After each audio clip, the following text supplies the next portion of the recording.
Olá pessoal, então nós hoje vamos fazer mais uma videoaula da nossa disciplina de extensão rural, aqui dos cursos de zootecnia e agronomia da UFSC, Florianópolis. E o nosso tema de hoje é buscar construir algumas relações entre o processo de modernização da agricultura que ocorreu aí a partir das décadas 50, 60, 70, né, que tem reflexos até hoje, e a extensão rural, né, assistência técnica e extensão rural nesse período, né. Então nós vamos tratar um pouco disso, portanto uma aula com enfoque mais histórico, né, para entender como que veio se desenvolvendo este processo. Nesse sentido, falando então de modernização, é importante entender que esta ideia, né, de modernização da agricultura, ela tem duas origens diferenciadas, né? Uma mais marcada pela realidade europeia, né, a partir inclusive das formulações do alemão Lieb, né, com a lei dos mínimos e etc., né? Mas considerando especialmente o contexto europeu, né, onde você tinha ali a prática da agricultura há muito tempo, população muito grande, uma demanda de alimentos, né, e portanto solos constantemente sendo exigidos, né, e aí um contexto de solos exauridos mas uma efetiva grande disponibilidade de mão de obra, né, e nesse contexto avança muito a indústria química, né, na Europa, né. Enquanto nos Estados Unidos a realidade ela é um pouco diferente, né? Você tem solos jovens, muitos solos ainda com boa fertilidade, muita terra disponível, mas inversamente com pouca mão de obra. Portanto, isso para dizer, né, sem entrar em muitos detalhes, que essas duas origens do processo que depois, né, é transferido tecnologicamente para o mundo inteiro, com o nome de Revolução Verde, né?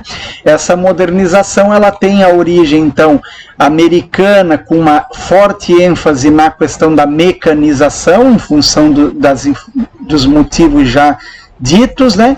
E na Europa, pelo caminho da indústria química, né? Também pelos motivos já mencionados.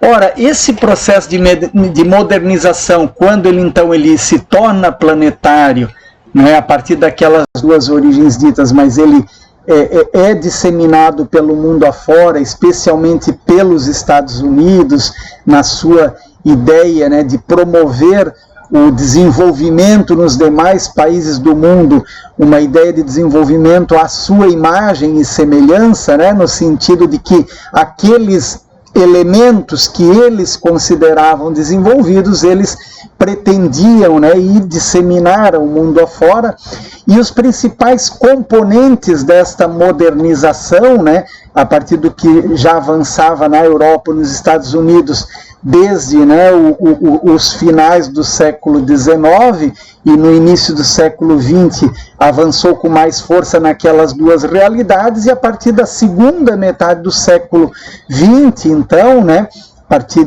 especialmente da Segunda Guerra Mundial, passa a se disseminar mundo afora esses principais componentes, né, do processo modernizador que, para implementar esses principais componentes, se utilizou toda uma diversidade, né, de ferramentas, né, para a implementação desses componentes da modernização.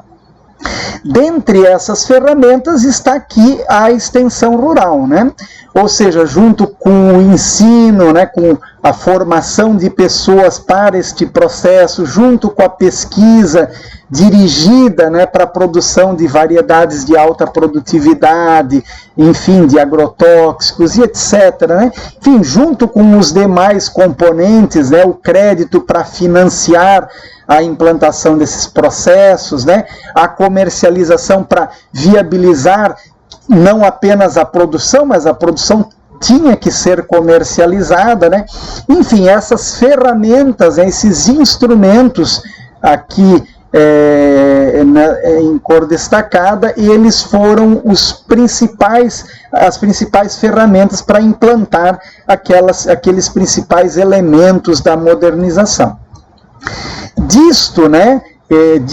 Neste contexto, né, em vários países, em algumas realidades, né, se convencionou denominar, é um termo que surgiu lá na Alemanha por força de uma dinâmica específica lá, mas que tem relação direta com o que aconteceu no Brasil, em outros contextos latino-americanos, enfim, em outros países do mundo, que é uma ideia de que houve um processo de modernização no sentido da adoção dessas questões todas utilizando essas ferramentas.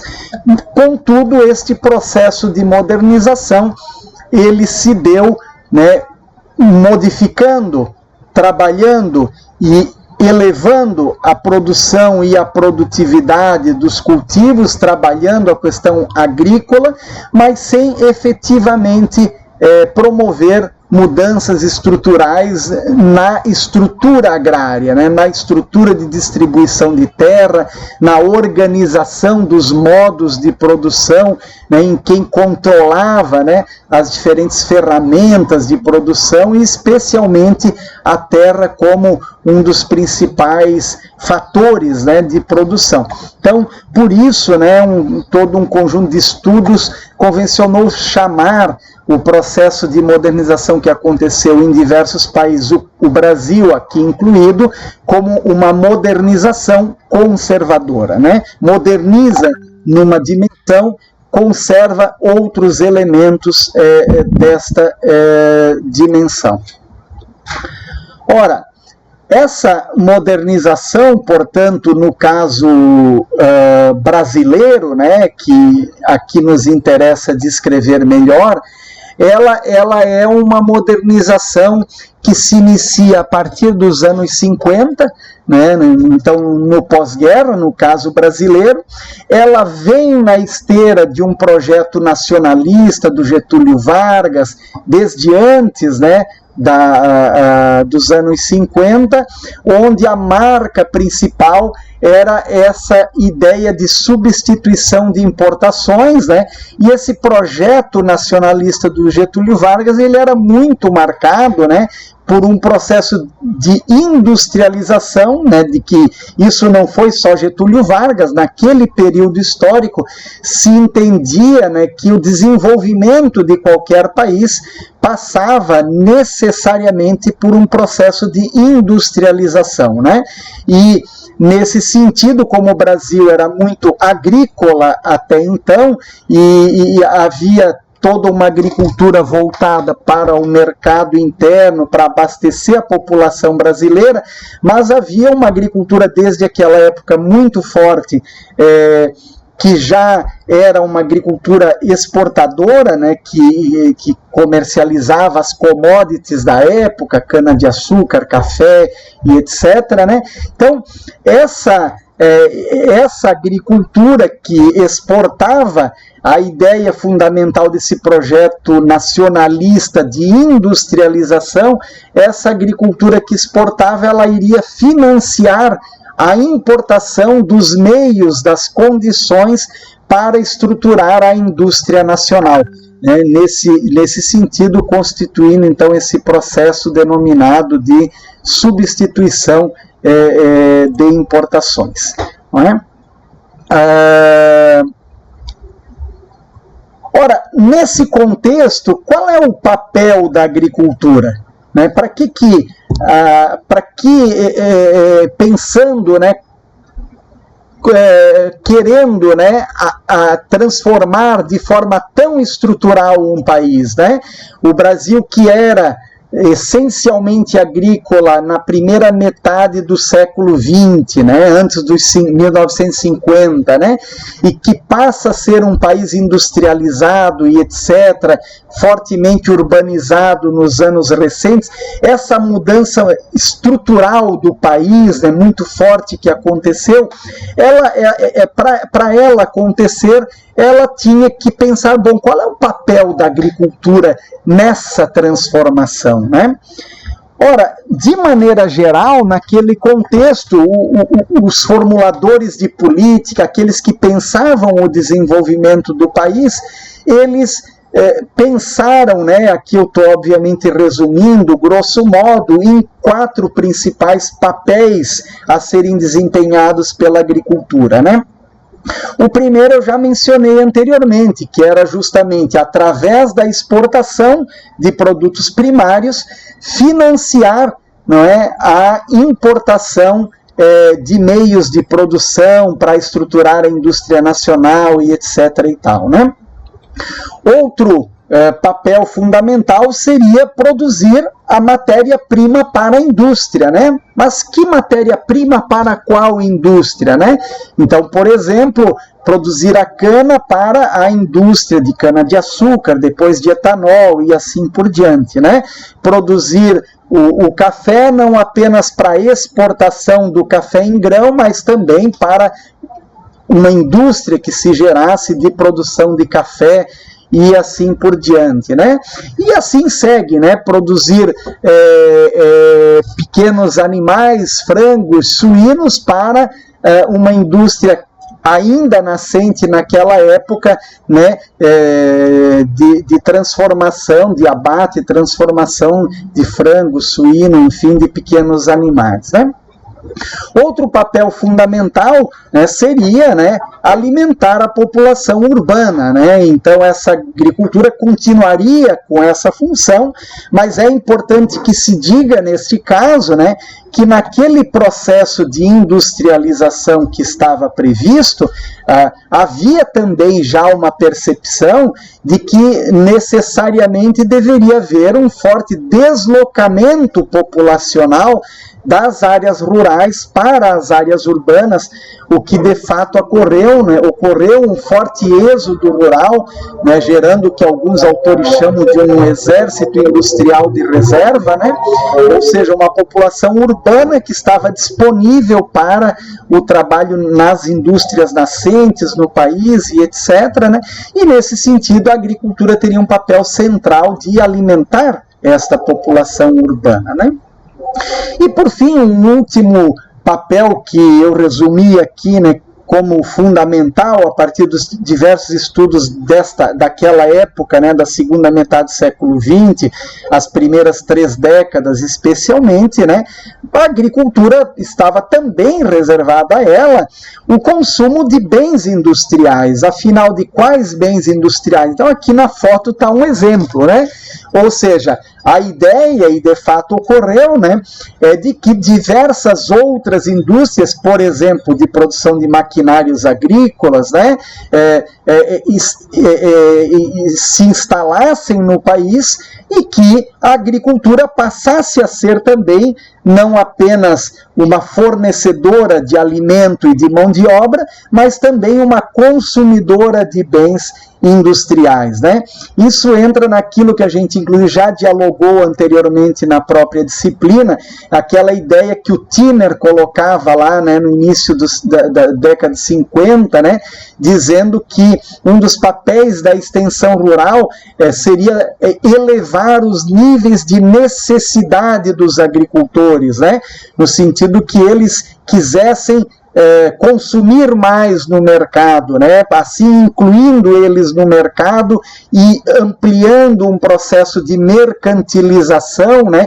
de relação da agricultura e dos agricultores com os mercados, né? E parte disso tem a ver com as necessidades e o consumo, né, de bens industriais, como máquinas, como adubos de síntese química, agrotóxicos, enfim, né, toda uma diversidade de meios de produção, né, de fatores externos que os agricultores passariam a adquirir do mercado, né? E isso estava reservado, consumir esses bens está reservado, né, pensado, e foi isso que aconteceu de fato, né, como um dos papéis da agricultura, né?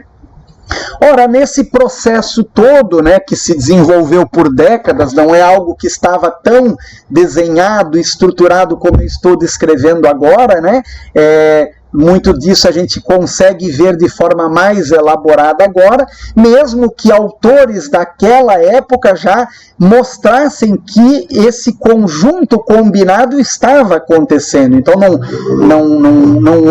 houve uma ingenuidade naquele processo. A gente não vê, né, aquele conjunto de papéis ali sendo executado, sendo assumido pela agricultura, como algo que é apenas uma resultante de um processo. Não, esses papéis foram planejados para a agricultura, né, e isso foi, hoje se vê com muito mais clareza, a maioria, todos conseguem perceber, é um tanto óbvio que aquilo aconteceu, mas desde lá naquela época, diversos autores estudiosos da época já demonstravam, né, o caminho que se estava estruturando, né? Portanto, isso para dizer que foi algo planejado, né, e o Estado, né, essa figura que está aqui destacada em preto, né, ele foi uma figura central nesse sentido, né? Ele dinamizou, ele financiou, né? A partir de políticas de Estado, se dinamizou todos esses processos, né? As principais agroindústrias constituídas a partir daquela época, enfim, toda a dinâmica que aconteceu, a ATER, né? Assistência Técnica e Extensão Rural criada, naquele período ela era quase 100% estatal, não é? Então, de fato, né, crédito, assistência técnica, comercialização, políticas de armazenagem, o Estado foi central para que tudo isso acontecesse. E aí gerando o que alguns autores, né, denominam da criação de um complexo agroindustrial, né, ou de vários complexos agroindustriais Brasil afora, né? Então você vai ter, por exemplo, no oeste de Santa Catarina, o complexo agroindustrial das carnes, dos pequenos animais, né, especialmente suínos e aves naquele período, né? Você vai ter na região nordeste brasileira o complexo canavial, né, que é a produção da cana no agro, mas é a sua industrialização e etc., né? No sudeste você vai ter o complexo agroindustrial ligado ao café, especialmente São Paulo, Paraná. Você vai ter aquele ligado ao leite, no caso mineiro, enfim, né, só para citar alguns exemplos, né? Então, onde se estrutura, se organiza, né, esse conjunto de componentes, né, eu não vou falar de cada um deles em detalhe, né, estruturando um complexo, né, agroindustrial em torno, né, de alguns produtos chaves, de algumas atividades chaves, e insisto, onde o Estado, né, tem um papel central naquelas ferramentas, instrumentos que nós mencionamos antes, né, de ensino, pesquisa, assistência técnica e extensão rural, comercialização e etc.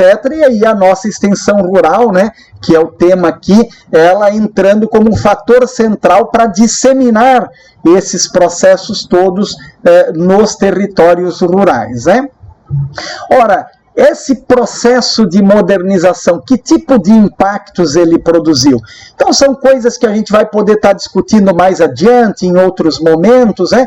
Mas só para marcar, né? Essencialmente, a gente vai poder afirmar, né, o tal milagre econômico brasileiro, o período da década de 70, quando o Brasil cresceu economicamente numa velocidade tremenda, né?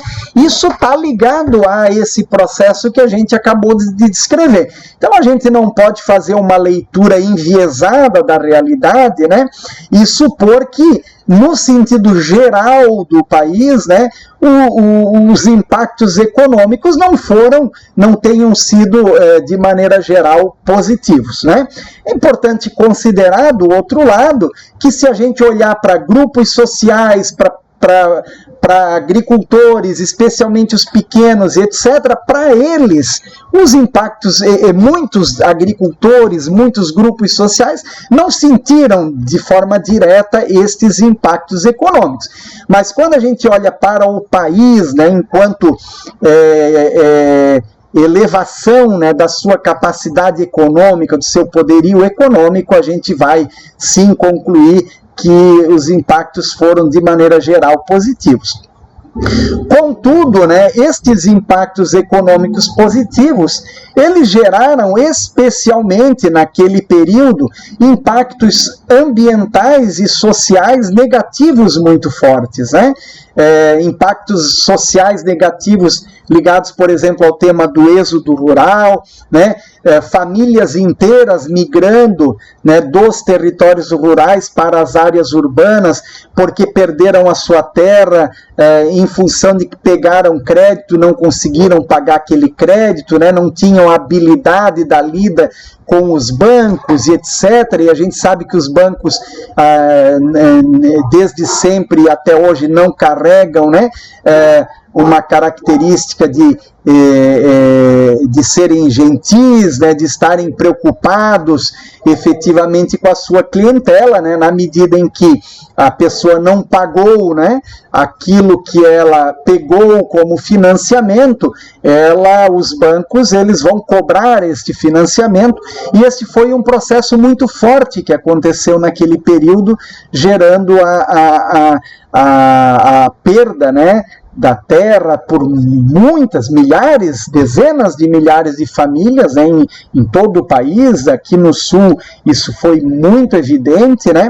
Então isso só para citar um exemplo, né, de problemas sociais gerados, e aí sem falar nos problemas ambientais, né, ligados a desertificação de áreas, a erosão de solos muito forte naquele período. Hoje ainda há muitas marcas disso, mas nas décadas de 70, 80, né, se sentiu com muita força esse tipo de impacto, né, impactos que chegam até hoje, né, como do uso excessivo de agrotóxico, né, o consumo excessivo de adubos de alta solubilidade, gerando processo de eutrofização das águas, né, gerando problemas nas águas, processo de contaminação de águas por dejetos animais e também químicos, né? Enfim, os problemas sociais e ambientais, eu não vou aqui, né? A gente vai ter momentos que poderá também aprofundar alguma reflexão sobre isso, e nos comentários, nos debates a gente poderá refletir sobre isso, mas eles são vários, né? E eu deixo ali para o final um último impacto para a gente refletir, coloco como interrogação, mas especialmente nos anos recentes, né, estão se tornando mais evidentes, né, os impactos alimentares, né? O que se fala das verdadeiras epidemias, né, de obesidade, de problemas nutricionais ligados ao perfil de alimentação que as populações urbanas vieram adotar nesse processo todo, né? E obviamente isso está ligado ao tipo de alimentos que se produz, a como se produz esses alimentos, e isso tudo vem na esteira, né, desse processo histórico sobre o qual a gente está falando, né? Ora, nesse sentido, né, quais são os principais elementos, né, seja do processo histórico que a gente retratou brevemente, seja de elementos da realidade contemporânea que derivam daquele processo histórico e que vão impactando a extensão rural, né? Então, uma primeira coisa para comentar é isso, né? Se o Brasil lá na década de 50 era muito pouco industrializado e se viu essa necessidade, se criou um processo para sua industrialização. Hoje, ao contrário, né, as indústrias não são o principal gerador de trabalho, de emprego, né? Hoje, o setor terciário de serviços, de comércio, etc., é o que mais emprega na maioria dos países do mundo. No Brasil não é diferente, né? E, portanto, né, é necessário pensar as alternativas e como que a extensão rural lida com isso, né, considerando esse elemento de a indústria não ser mais o principal gerador de trabalho, e considerando que, inclusive, nos territórios rurais, o setor de serviços cresce com muita importância, por exemplo, com o agroturismo, né, várias atividades que se criam nos territórios rurais, gerando trabalho, emprego e renda, né? Outro elemento fundamental a considerar é que lá na década de 50, né, se criaram agências importantes de assistência técnica e extensão rural,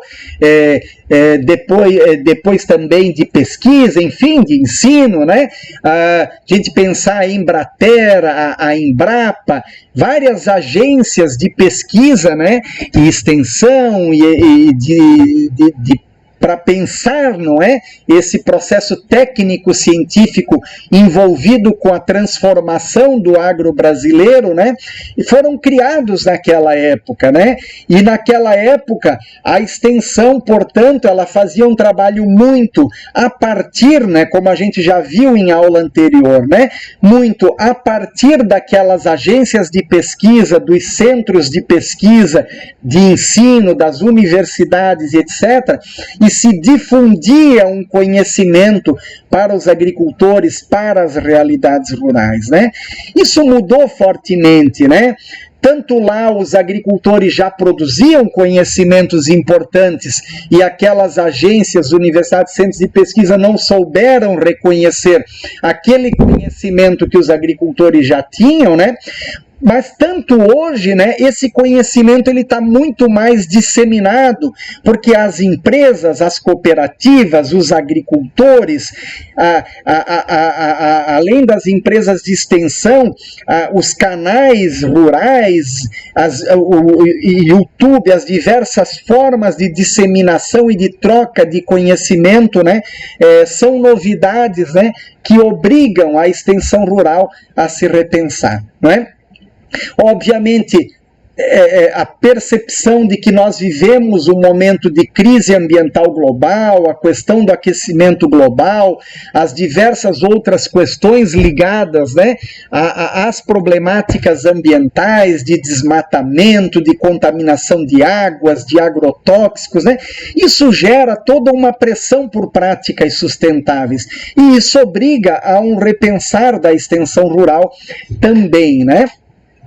Ligado a essas questões ambientais, mas também aquelas de produção, né, de que tipo de produto se usa, de qual alimento se está levando, né, às mesas das pessoas, afinal, né, tirando as fibras, mas a maioria das coisas que produz no agro, o objetivo é a alimentação, né, chegar na forma de alimento às pessoas. Então há uma crescente percepção, seja especialmente de consumidores, mas também de estados e empresas, né, de que toda uma série de alimentos, né, de coisas que são chamadas de alimentos, né, tem gerado importantes impactos e danos à saúde humana, né, e obviamente isso está exigindo uma revisão, né, para novas práticas, né, e disto, né, está avançando com bastante força nos anos e décadas recentes, né, está avançando com bastante força, especialmente a produção orgânica e agroecológica como alternativa.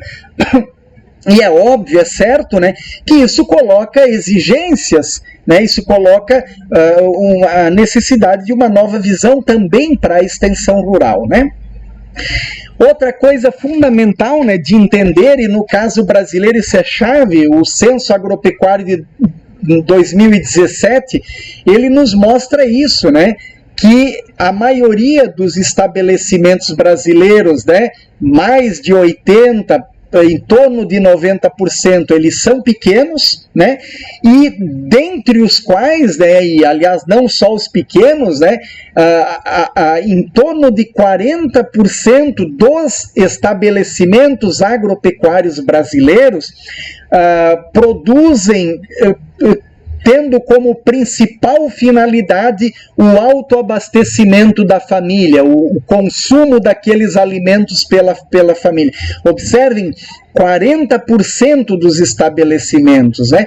É óbvio que isso coloca uma demanda para a extensão rural, que é auxiliar estes agricultores, esses estabelecimentos, estas famílias, a qualificar os seus processos produtivos, a terem uma inserção qualificada nos mercados, a poderem obter melhores rendas, né, uma condição melhor de vida, também comercializando esses alimentos que produzem. Então aqui penso que é um outro dado importante, né?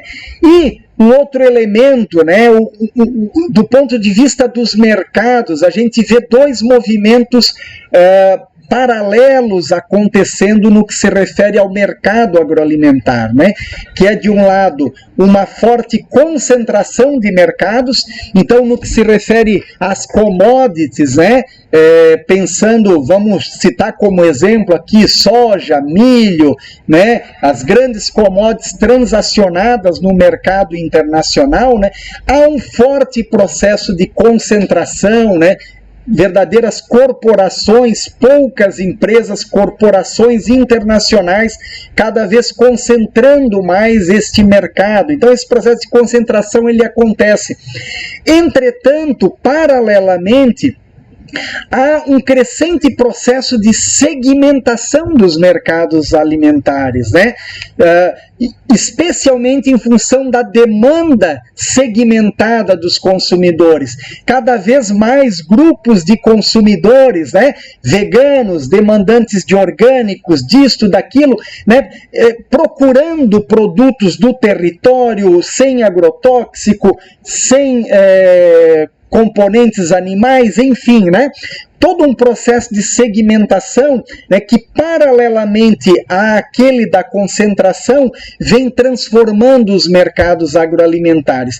E é óbvio que quem trabalha com extensão rural tem que estar atento para esse processo, porque nós podemos auxiliar agricultores a entrar naqueles mercados mais concentrados, comoditizados, mas nós também podemos auxiliar e ajudar agricultores, cooperativas, grupos sociais a se organizar para aproveitar-se deste processo de segmentação de mercado e se organizar, inclusive, em processos de aproximação com os consumidores, de gerando cadeias curtas de comercialização, enfim, né, diversos mecanismos possíveis.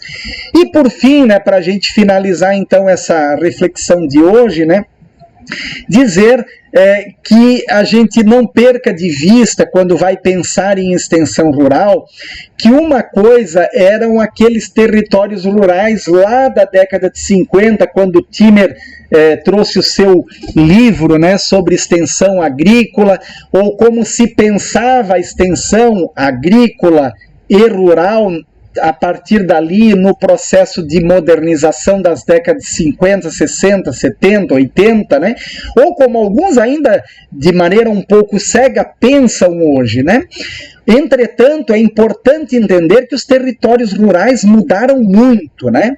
Eles são extremamente multidimensionais, os territórios rurais são multifuncionais, eles, nos territórios rurais, não apenas se produz agropecuária, né, se faz inúmeras outras atividades de caráter social, ambiental e econômico, né, não necessariamente ligadas à agropecuária, e isso, obviamente, abre, né, todo um conjunto de dimensões, de possibilidades para os trabalhos de extensão rural, né? E aí a gente entender isso, né? Nesta multidimensionalidade ampliou-se também a diversidade de instituições, de agentes, de atores sociais, de organizações, e, obviamente, de exigências, né, que essas organizações, associações, cooperativas, sindicatos, enfim, todo um conjunto, né, de atores sociais que atuam nos territórios rurais colocam, né, para os extensionistas, para a extensão rural, né, e para a gente poder avançar nos processos, né, de melhoria da qualidade de vida, do desenvolvimento destes territórios rurais, né. Então, né, gente, só para finalizar esta nossa videoaula de hoje, dizer da necessidade desta atenção para o processo histórico que eu de forma muito breve descrevi, mesmo que o vídeo tenha sido um pouco longo, mas ele foi extremamente resumido, esse processo histórico, colocando as principais marcas de como ele aconteceu, né? E para que a gente possa pensar a nossa atuação profissional do extensionista rural de hoje, considerando as marcas que a história deixou na nossa realidade atual e o que nós podemos fazer para, então, qualificar a nossa atuação extensionista nos dias de hoje, né? Nesse sentido, eu deixo algumas questões para vocês refletirem e pensarem, né? Ora, se lá na modernização foram pensados um conjunto de papéis para a agricultura, qual seria o papel atual reservado para a nossa agricultura, né? Se lá se descuidou de maneira muito forte, especialmente das dimensões social e ambiental, como que essas duas dimensões entram, né, no trabalho de extensão rural e devem entrariam, né, nos trabalhos de extensão rural que a gente deva desenvolver hoje, né? Ora, como que nós devemos pensar os territórios rurais? Qual o seu papel? Não é? A gente já refletiu sobre isso, né? Não se trata de nós daqui da cidade induzirmos ou pensarmos que podemos simplesmente difundirmos tecnologias daqui para lá, né? Qual é o papel dos territórios? Como que os atores, as pessoas, os grupos sociais nos territórios rurais refletem sobre o seu papel no seu desenvolvimento, né? Então, é importante refletirmos sobre isso, né? E, obviamente, olhando para esse conjunto de questões e para o histórico trazido, né? Quais os papéis, então, que a gente visualiza que devemos e podemos trabalhar como extensionistas rurais, no trabalho de assistência técnica e extensão rural. Sobre isso nós vamos avançar em outras aulas, mas deixo então essas questões para reflexão de vocês. Um grande abraço então e até a próxima.